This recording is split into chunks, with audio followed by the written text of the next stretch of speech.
Y ahora estamos en Dava Studios, acá en la ciudad de Lima, en la mejor fotografía Dava Studios que nos concede su taller, su espacio, su espacio. Y estamos con Mao Cuyubamba, el patrón del atunantado, el caballero, ¿no?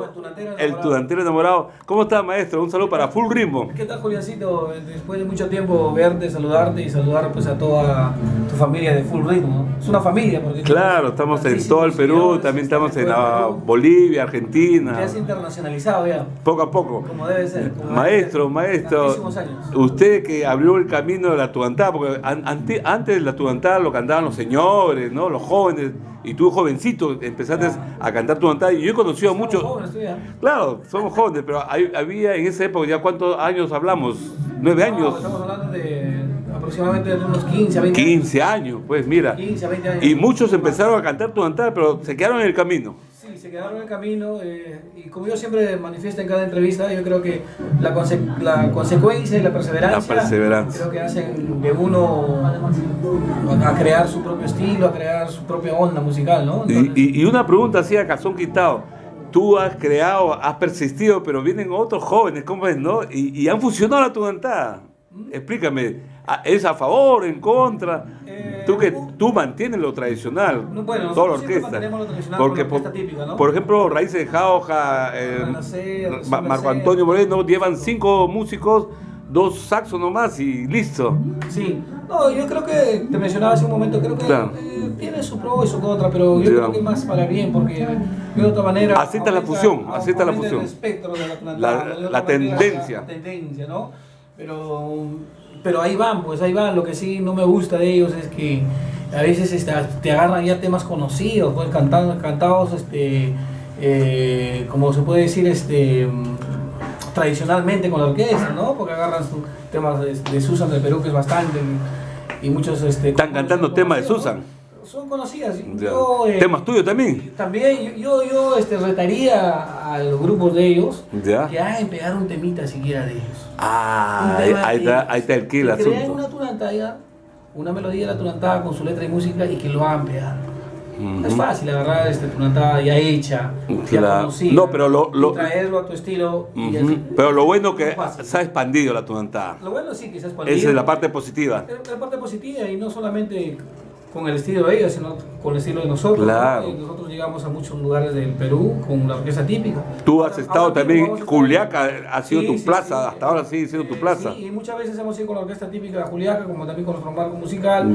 Y ahora justamente vamos a viajar también para Cusco con la orquesta típica, con claro, 18 músicos, vamos a estar viajando para... Pero es más costoso, ¿no? Llevar una orquesta de 18 músicos. Es una orquesta completa, son más de 18 músicos son lo que vamos a llevar, y muy pronto vamos a transmitirlo en vivo eso para que la gente sepa, ¿no? Que sí caminamos con nuestro marco. Y tú también ahora, por ejemplo, tú has ido a un lugar, un espacio de clase media para arriba, hace poco has estado en La Molina, ¿no? Increíblemente, donde hay otro tipo de música internacional. Sí, nos hemos atrevido. En esencia. Lo que pasa es que siempre, uno en el camino va asumiendo retos. Y uno de nuestros retos era eso, ¿no? De llevar el folclore, en especial la atunantada, no digamos a otro nivel, sino a otro tipo de escenario. Otro tipo de escenario. ¿No? Donde tenga todas las comodidades la gente, donde el ambiente sea muy agradable. Y hicimos, ¿no? Lo que es la atunantada sinfónica. Entonces yo también... ¿Y eso va a salir un VHS, un DVD? Estamos acá ya con Dava... VHS estoy a la antigua, ¿no? DVD. Está la antigua, nuestro amigo. Son antiguazos, ¿no? Sí, ya, mejor lo dice. Ya, pero entonces... Sí, va a salir. Esa parte está muy interesante, estás también abriendo caminos, ¿no? Sí, lo que pasa que esta es una idea que lo teníamos hace muchísimos años, de la atunantada sinfónica. Nace porque yo me acuerdo cuando hizo su primera vez antología, ¿no? Claro. Antología sinfónica. Entonces yo también dije, ¿por qué no?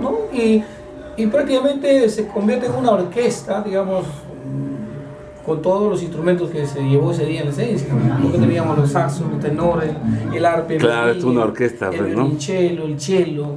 Teníamos a los coros, a las chicas. Fue un concierto de verdad muy bonito que se llevó a cabo el 30 de septiembre, y doy gracias a todas las personas que asistieron. El problema de la atunantada es que hay que saber bailarlo, cualquiera no lo baila, ¿no? Es algo muy cerrado, como el tango, ¿no? Cualquiera no se atreve a bailar un tango, no sé. Wow, ¿qué tal comparación? Sí, la atunantada tiene algo peculiar. Hay que sentir mucho la música para poderlo bailar.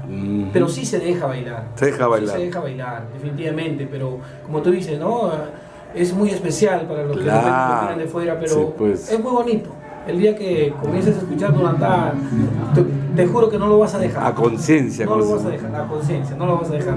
Y me contaste fuera de cámara que también vas a grabar la fusión, ¿no? Vas a asumir esa fusión que hacen los jóvenes, la nueva generación. No tanto fusión, ¿no? Lo que pasa es que nosotros ya, valga verdad, venimos trabajando con un marco musical estable, pero ya lo vamos a presentar formalmente para el día... para el mes de abril, donde vamos a cumplir 20 años de trayectoria. 20 años de trayectoria. Y lo vamos a hacer acá en Lima, ya está programado el Internacional Puno el día 29 de abril. Mira, 29 de abril. Está bien. ¿Y había un mano a mano con estos nuevos chicos que...? No, nos hemos siempre encontrado en diferentes escenarios, pero un mano a mano no se ha dado. Siempre he trabajado de la mano con ellos, ¿no? No hay esa bronca generacional del estilo, ¿no? Para nada. Nosotros creo que bienvenidos sean esos muchachos, porque como te digo, eso ha sido bueno porque ha aumentado. Hay una tendencia, ¿no? Claro. Ahora la Tunantá lo bailan jovencitos, señoritas de 15, gente del sur, ¿no? Que el sur no se bailaba, ¿no? Los niños también como lo bailan. Sí, la gente del sur, olvídate. Hace poco estuvimos en la fiesta de la Virgen de las Mercedes en Julián. Qué fuerte. Y había un mayordomo que pasó la fiesta con 2 orquestas típicas. Interesante. Y vestidos de Tunantá. Hay que aprender a bailar Tunantá entonces. No, ellos a su estilo, al querer mostrarse lo mejor, lo hicieron bonito. Yo de verdad me emocioné porque eran más de 200 personajes que estaban ahí de la Tunantá, entre Chuto, la Huanquita, la Jaujina, entre todas las personas eran más de 200. Yo llegué ahí y me emocioné muchísimo. Interesante, ¿no? Estar tan lejos y ver ese cariño o ese esfuerzo que hacen los mayordomos de llevar 2 orquestas, de llevar todo el vestuario. Fue agradable. Llamado, entonces, despídete para Full Ritmo y que no sea la primera y la última vez de la entrevista. Y éxito, maestro. Es que es tan difícil encontrarte, porque paras en el sur, paras en el norte, paras en el... No, maestro, usted que está muy bien y me alegra mucho que al fin y al cabo es la música folclórica, la música del pueblo que va asumiendo liderazgo, ¿no? Sí, yo como siempre he dicho, nosotros nos encargamos de llevarle diversión, de llevarle música, de llevarle sentimiento, alegría al pueblo. A cada lugar que vayamos siempre tratamos de que nuestras presentaciones sean al gusto de la gente. Esa es nuestra preocupación. Los eventos igual que hacemos, tratamos que la gente salga contenta. Y lo estamos logrando y muchísimas gracias por esta entrevista, mi estimado Juliancito, a los amigos de Full Ritmo. Muy pronto vamos a lanzar por aquí también lo que fue la Tunantá Sinfónica en el escenario. Interesante. Esperamos entonces. Gracias, Mau. Abrazo. Saludos.